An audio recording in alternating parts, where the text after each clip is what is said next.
Happy wedding from an old dear friend. Old dear friend. What is that? Who is doing this to me?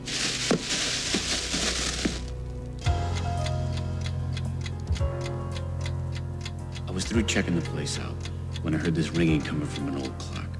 I turn off the alarm, walk out, and bam, the place blows. 1 second later, I would have been toast.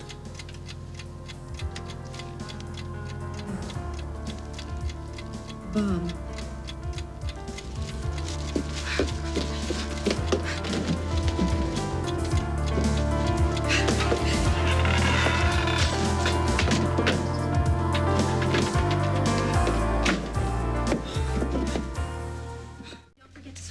Today, okay? All right, on my way. A news director's life holds such glamour, eh, Mo? So, how about those promos? Flawless. You are a wonder. Oh, they'd have to be perfect with a dynamic duo producing them. Really, you two are so clever and concerned. Peretti and Coleman, a match made in... I'm out of here. Hey, don't you have a wedding or something, Molly? Right. Right, your cousin's wedding. You must be so excited. So are you the, maiden of... I always forget how to say that. Are you the lady of honor? Honor. Funny you should mention that. Well, I'm gonna make sure everyone's ready for the next broadcast. I'm worried because I don't want any of our little escapades to come back to haunt me. What? Like a little upchuck sandwich.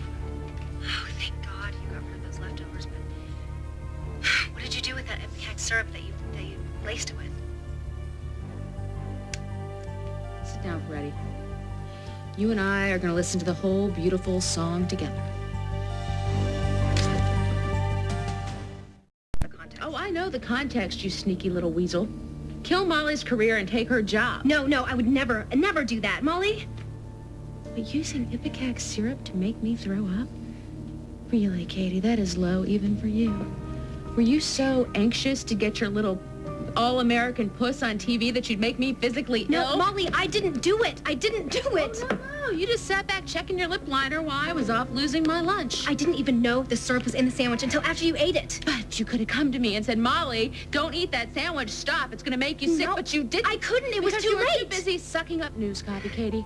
While I was off heaving my guts out, you were practicing for your on-air anchor debut. No, Molly, please. This was not a plan. I didn't think this out. It just happened. Because you made it happen. Listen closely. As of today, your career has come to a dead halt.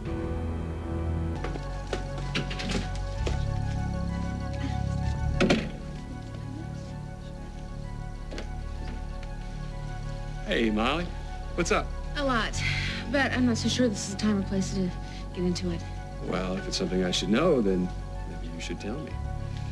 Holden, there's some really bad things going on at the station. How bad? There you are. Come on, honey. It's time for you to get into your maid of honor dress. Okay. Okay, All right. It'll hold, but you are not going to believe it. Just tell me what you want and make it fast, please. I've already told you. Your wedding day is going to be even more memorable than you've imagined. You told me on the phone that I couldn't get married and that I should know the reason why. You want to tell me what you meant by that?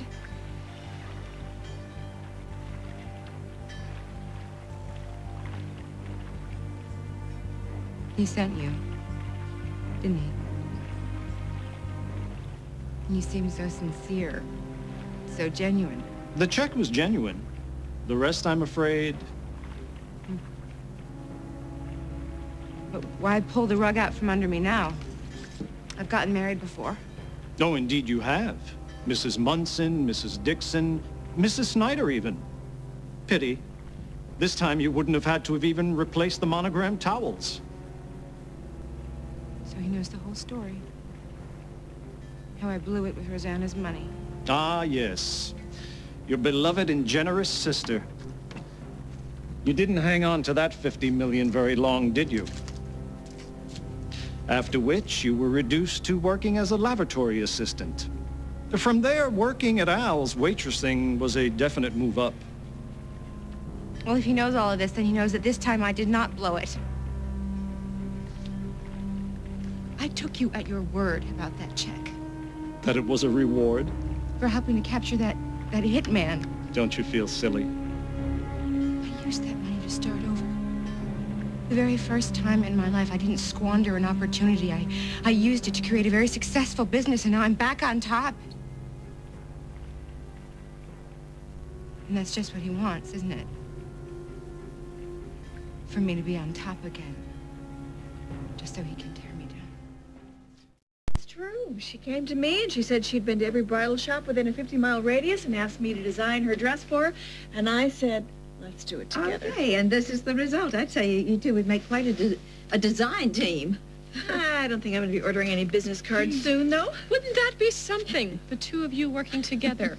Yes, well, just because we could do a fashion show together and one dress together doesn't mean that I'm going to be booking us any tickets to Stockholm. Stockholm? Co-recipients?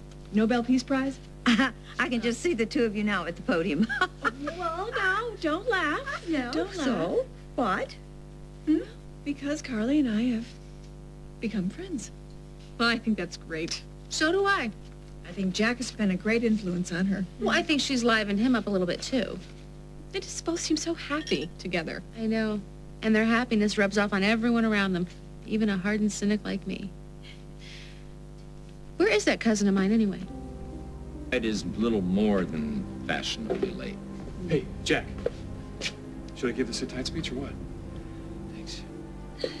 Okay, listen, Sweet Pea, we are talking about Carly here now. You honestly thought that things were going to go according to plan? That's what I've been trying to tell Listen, you two, go in, all right? Get a good seat. I'll keep an eye for Carly. May I? I'd be honored. I've been going crazy. You are not going to believe what happened to me. Well, you can tell me after we're married, you know, when we're enjoying eternal happiness. I was on my way out of the house, and all of a sudden the phone rang, and you'll never guess who it was. It was that guy, the one who gave me the $1 million reward? Yeah, the guy who was hanging around the fashion show? Exactly. Well, as it turns out, his employer showed some of my designs to this fabulous Parisian fashion house, and they've offered me my very own label. Me. That's great. That's great. Then we'll have two reasons to celebrate. Oh, my wife, the big-time fashion designer. Well, there's just one really small snag, and they want me in Paris immediately. Tomorrow, as a matter of fact. Carly, that's fantastic. That's fantastic. So, okay, we'll get married now. We'll put off the reception until after we get back from Paris. Jack. Oh, no. I'll take some time off from the station, and, well, we'll take a red-eye tonight. I mean, they do have red-eyes to Europe, don't they? Ah, what a honeymoon. The Snyder family goes to Paris. Jack, I can't. I can't do this. You can't do what? Way. But the closer we got to today, the worse my fear became until I couldn't deny it anymore. What are you scared of? Marrying you.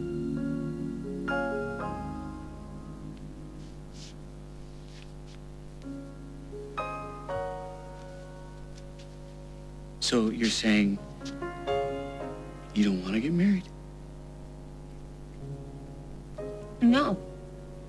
That's not what I'm saying. Wait a minute. All the things you said, all the plans we made, that was all a lie? No. No, wasn't a lie. I wanted that life, Jack. The house on the hill. Having dinners with family and friends. Growing old with the man I love. But a phone call changed all that. I was just fooling myself all along. Making myself what I'm supposed to want.